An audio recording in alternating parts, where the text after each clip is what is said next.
Moment, I'm live. Hi, everybody, and it's been a few days since I did my last video, but events have happened. Boris Johnson has left as leader of the Conservative Party, although he still clings on as Prime Minister. And as we head forwards, I can't help but think about the leadership campaign as it's panning out at the moment. This afternoon, I watched the catch by Kemi Badenoch, and she is the one black candidate amongst the other uh, 6 minority ethnics who were standing for this office out of the total 10. By the way, as we go on, there are roughly 7% of the UK population are Asian, roughly 3% of the UK population are of Afro-Caribbean background. So it's extraordinary that more than 50% of the leadership candidates are coming from these minority ethnic backgrounds. And for the Tory party, this is absolute, in fact, for any party in the United Kingdom, this is a stonking great record. But I didn't know what to call this post because people are so fragile that when you hit them with the truth, they run, for the hills. So I stole this line from Kemi Badenoch's campaign speech, which is that the truth shall set us free. And there's a lot of wisdom in that expression. Now, first of all, I'm going to talk about virtue signaling, exceptionalism, denial of the truth, and finally, the fact that unless we're prepared to face the truth, we can't claw ourselves out of the hole that the UK economy is in, that the onward march towards globalization, what the onward march towards globalization is putting us all through, the increasing cost of living, the various mandates which are going to be put forward with things like the pandemic treaty, and the increasing kind of strangulation that me and you as ordinary citizens of the Western world are experiencing as we go forward. Now, why virtue signaling? I'm going to focus on Kemi Badenoch. I listened to her speech. I was shocked. Shocked because on a 1 + 1 = 2 basis, this woman spoke nothing but pure, basic common sense. It was actually the most engaging leadership speech I have seen in ages for the fact that it dealt with the issues that we see on the ground. There was one big problem. The problem was the fact that Kemi Badenoch was speaking as if she lived in a monocultural society. Kemi Badenoch was speaking as if her entire audience was of white Brits. And in that way, she came across, presented extremely well. And I asked myself, why? The reason is quite very simple. Kemi is that thing that the Tory party can consider as the fig leaf that covers their many, many sins about racism, xenophobia, and so on, writ large by the outgoing leader of the Tory party, Boris Johnson. This is the man who was talking about black people having watermelon smiles. This was the person who called Muslim women in head coverings letterboxes. This was the person who said that the problem facing Africa was the fact that Britain left its colonies behind, and so on. Boris Johnson's casual disregard for the respect of people of non-white origin is written in neon lights, and all the people who are currently standing for the leadership supported him. So if they now find a candidate who is black, and you actually have to wonder why there's only one black candidate and the rest are all Asians, because the ratio of Asians to blacks is not 6-1. It may be 2-1, but the candidates who are of Asian origin are, well, effectively 6 times more than the candidate who is black. And it does make you think that by presenting Kemi Badenoch as a serious candidate, the Tory party is virtue signalling and saying, well, despite what our Prime Minister, who we fully supported till we discovered that he was going to be a liability at the polls, said about black folk and Muslim folk and so on, we're still not racist. So that's the first problem with this leadership campaign. Now, the next thing is exceptionalism. When I look at a person like Kemi Badenoch, bear in mind, I have said already that her campaign speech, the policies she was actually talking about, made an incredible amount of sense to me. And if it made sense to me, I'm sure that it'll make a lot of sense to many other fair-minded people.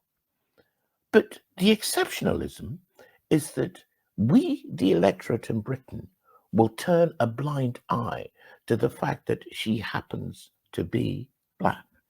Now, the only person who wins with that are people who have been racist in the past and need a fig leaf to cover their past record.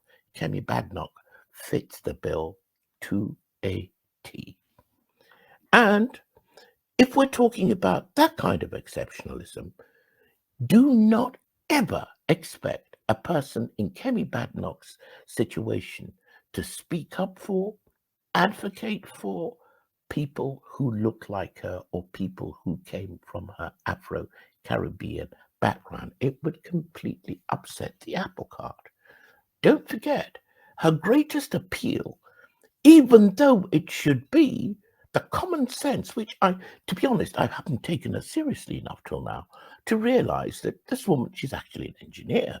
Her mum's a doctor, her dad's a doctor. She's come from a background which, despite the story you'll hear about her flipping burgers to put herself through college, doesn't somehow stack up to me, but politicians do that sort of thing. So the idea that we will turn a blind eye to the fact that she is being hailed as a real and possible Tory candidate is a bit weird to me.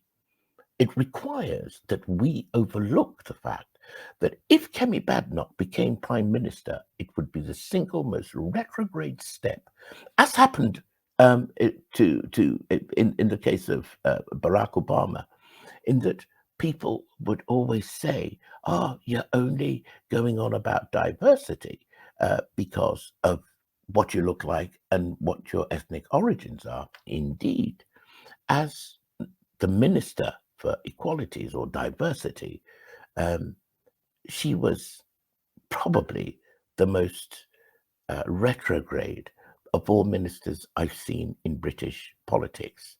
And purely and simply, I'm sure, because if she had been seen to be too much in advocacy for black folk, like teaching black history and that sort of thing on the official curriculum of the UK, which is sorely and long overdue, she would have been called out for being parochial in her views. The third thing is that if Kemi is allowed to live in denial of this flagrant truth and reality, again, not to take away her common sense, her ability, and so on and so forth, but we have to live in denial of the fact that this is a person who isn't here to serve everybody.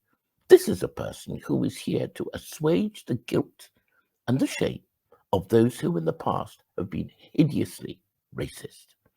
And so who would be the winners in that, and who would be the losers? Of course, the winners would be the society, the wider society, which could say, oh, look, and we even entertain the idea of this black woman as Prime Minister of the United Kingdom. And God forbid, if she were to win, I mean, Britain would come out and say something like, well, any thoughts about colonialism and so on and so forth should be completely kicked to the curb because now we have a black Prime Minister. Now, we have to live in denial of all of these narratives which are playing very loudly and which everybody is looking at with their eyes wide shut. So finally, we come to the point. Kemi said that the truth shall set us free, and she's absolutely correct. Until in Britain we are prepared to call a spade, to look at the realities and to call them for what they are, and to grasp these realities and to deal with them for what they are, we have no way forward. Not only that, one of the things that the regressives who would prefer to control us all and curtail our liberties, one of the things that these people are counting on is our double standards. They are counting on our sense of hypocrisy to stop us standing up for what is true and what is right. Why? Because when you stand up for what is true and what is right, you have to, how can I put this? You have to confront your own demons. It's the most basic requirement for doing that piece of work. You have to confront who you are for real, not virtue signaling, not pretending your past isn't the past that you've had, not pretending that there are things that that you don't do, which you actually do every single day. The truth requires first that we confront who we are.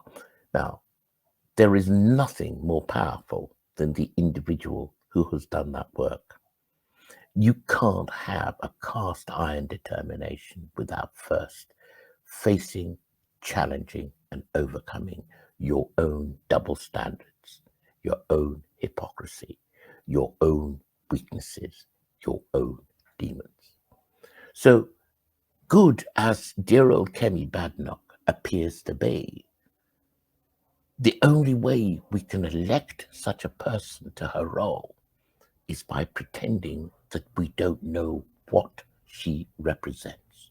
And what she represents is a fantasy of what UK life has been about, what UK life is now, and what UK life, well, we can't talk about the future because I'm actually quite positive that all of these things are going to change as we go forward. The truth is, it is only the truth that shall set us free. And the only way we can face the truth is by first facing and challenging our own demons. You don't have to tell anybody else. This is your own shadow work. This is your own effort at your own human reformation. Thanks very much for watching.